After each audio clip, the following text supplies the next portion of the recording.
Back to news.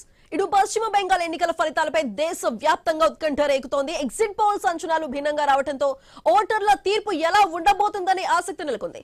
Trinamool Congress మరోసారి విజయం సాధిస్తుందని కొన్ని సర్వే సంస్థలు అంచనా వేశాయి. మరిన్ని సంస్థలు బీజేపీ అధికారం దక్కుతుందని ఎగ్జిట్ పోల్స్ ఇచ్చాయి.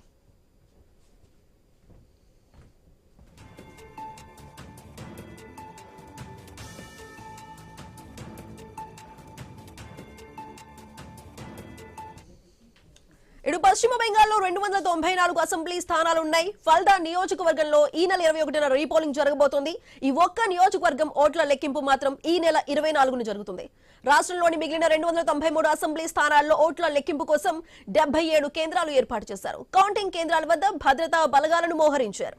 ఎన్నికల సంఘం 165 మంది అదనపు లెక్కింపు పర్యవేక్షకుల్ని, 77 మంది పోలీసు పర్యవేక్షకుల్ని నియమించింది. అదే ప్రస్తుతం వెస్ట్ బెంగాల్లో కౌంటింగ్ స్టార్ట్ కాబోతుంది. మరి దీనికి సంబంధించి మరింత సమాచారం మా ప్రతినిధి ఏవై స్వామి అందిస్తారు. స్వామి, చెప్పండి, ఇటు పశ్చిమ బెంగాల్లో కూడా ఎంత తీవ్ర ఉత్కంఠను రేపుతుంది? ఇటు మమతా వర్సెస్ మోదీ అన్నట్టుగానే సాగుతుంది అన్నట్లు కూడా ఇటు ఎగ్జిట్ పోల్స్ కూడా సర్వే ఇచ్చాయి. మరి కౌంటింగ్ కేంద్రం వద్ద ప్రస్తుతం అక్కడ ఏర్పాట్లు ఏ విధంగా ఉన్నాయి? బ్యాలెట్ సంబంధించి కౌంటింగ్ స్టార్ట్ అయ్యిందా? ఏ విధంగా ఉంది? కాసేపట్లో 8 గంటలకు కౌంటింగ్ ప్రక్రియ ప్రారంభమవుతుంది. దేశమంతా కూడా బెంగాల్ ఎలక్షన్స్ పైనే అందరూ దృష్టి సారించారు. అక్కడ జరుగుతున్నటువంటి పొలిటికల్ ఉద్రిక్తతలతో, రాజకీయ ఉద్రిక్తత వల్ల దేశం అంతా కూడా బెంగాల్ వైపే చూస్తుంది. ప్రధానంగా బెంగాల్లో ఈ 11 జిల్లాలో ఇప్పటికే హై అలర్ట్ ప్రకటించారు. ఎగ్జిట్ పోల్ ఫలితాల కారణంగా బెంగాల్లో బీజేపీ, టీఎంసీ పార్టీల మధ్య హోరాహోరీ పోరు నడుస్తుంది. 2011 నుంచి ఇప్పటి వరకు 3 సార్లు హ్యాట్రిక్ విజయాన్ని అందుకున్నటువంటి మమతా బెనర్జీ 4వ సారి బెంగాల్ గడ్డపైన తృణమూల్ జెండా ఎగరవేయడం కోసం ఆమె గట్టి ప్రయత్నం చేస్తున్నారు. ఒకవైపు బెంగాల్లో పరిస్థితిని సెటిల్ చేయడం కోసం భారతీయ జనతా పార్టీ తరఫున రావాల్సిందే. ఒకవైపు బంగ్లాదేశ్ చొరబాటుదారులను అడ్డుకోవడం, అక్కడున్నటువంటి అపీస్మెంట్ పాలిటిక్స్ కు చెక్ పెట్టడం కోసం భారతీయ జనతా పార్టీ గట్టిగానే ఒకసారి ప్రచారం చేసింది. ఒకప్పుడు 0 స్థానాల నుంచి 2016లో 13 స్థానాలు, ఆ తర్వాత 21లో 73 స్థానాలకు ఎగబాకినటువంటి భారతీయ జనతా పార్టీ ఈసారి అధికారం దక్కించుకోవడమే లక్ష్యంగా అన్ని అస్త్రశస్త్రాలు ప్రయోగించింది.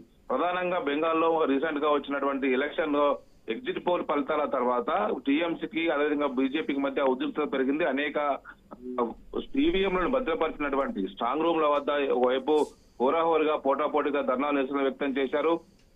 ఒక పోలింగ్ కేంద్రం సంబంధించినటువంటి ఈవీఎంలు భద్రపరిచినటువంటి స్ట్రాంగ్ రూమ్ లో పోస్టల్ బ్యాలెట్లను ప్రాసెస్ చేస్తున్న వీడియోను బయటకు రిలీజ్ చేసినటువంటి టీఎంసీ ఎలక్షన్ అక్రమాలకు బీజేపీ తెరలేపిందని చెప్పి ప్రచారం చేసింది. ఏకంగా టీఎంసీ అధినేత్రి ముఖ్యమంత్రి మమతా బెనర్జీ నేరుగా వెళ్లి భవానీపూర్ ఏరియాలో ఉన్నటువంటి స్ట్రాంగ్ రూమ్ లో వద్ద ధర్నా నిర్వహించింది. కోల్కతాతో సహా అనేక చోట్ల కొంత ఉద్రిక్త పరిస్థితులు ఏర్పడ్డాయి. ప్రధానంగా దక్షిణ పరిగణాలకు సంబంధించినటువంటి ఏరియాలో ఒకవైపు పాల్తా నియోజకవర్గంలో ఎన్నికల అక్రమాల కారణంగా ఎలక్షన్ కమిషన్ అక్కడ మొత్తం పోలింగ్ ని రద్దు చేసింది.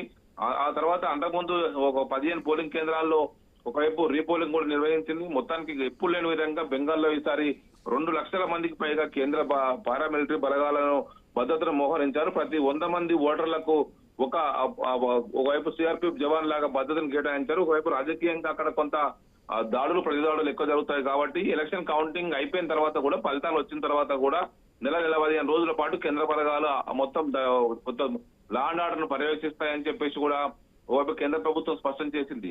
ప్రధానంగా టీఎంసీ బీజేపీల మధ్య ప్రధాన పోరు ఉంది. ఒకవైపు దశాబ్దాల పాటు బెంగాల్ ని పాలించినటువంటి సిపిఎం పార్టీ, కాంగ్రెస్ పార్టీలు నామమాత్రం అయిపోయాయి. ఇప్పుడు మెయిన్ పోటీ అంతా కూడా టీఎంసీ ఒకవైపు బీజేపీ మధ్యనే ఉంది. ఒకవైపు నార్త్ ఏరియాలో, నార్త్ బెంగాల్లో బీజేపీకి పట్టు ఉంటే సౌత్ బెంగాల్లో మొత్తం టీఎంసీకి పట్టు ఉంది. ఇటు హౌరా కావచ్చు, హుగ్లీ కావచ్చు, ముర్షిదాబాద్ లాంటి ప్రాంతాల్లో టీఎంసీకి పట్టుంది. దీంతో ఎవరికి విజయం దక్కుతుందా అని చెప్పి అందరూ భావిస్తున్నారు. 1-2 సర్వేలు తప్ప మిగతా అన్ని కూడా బీజేపీ వైపు మొగ్గు చూపడంతో కూడా ఈసారి టీఎంసీ ఏ మేరకు మేజర్ స్కోర్ చేస్తుందని చెప్పి చూస్తున్నారు. ఒకవైపు మహిళలు, మైనార్టీలు, ఒకవైపు వారంతా తమ వైపు సంక్షేమ పథకాల లబ్ధిదారులంతా కూడా తమ వైపు ఉంటారని చెప్పేసి కూడా టీఎంసీ భావిస్తూ ఉండగా, ఒకవైపు మార్పును కోరుకునేవారు యువత, అదేవిధంగా ఆదివాసీలు, ఒకవైపు ఉత్తర ప్రాంతంలో ఉన్నటువంటి కూచ్ బీహార్ కావచ్చు, మిగతా ప్రాంతాల్లో ఉన్నటువంటి ఏరియాలన్నీ కూడా బీజేపీకి కలిసి వస్తాయని చెప్పేసి కూడా భావిస్తూ ఉన్నారు. Sudha. Right Swami, thank you. So ఇప్పుడు 5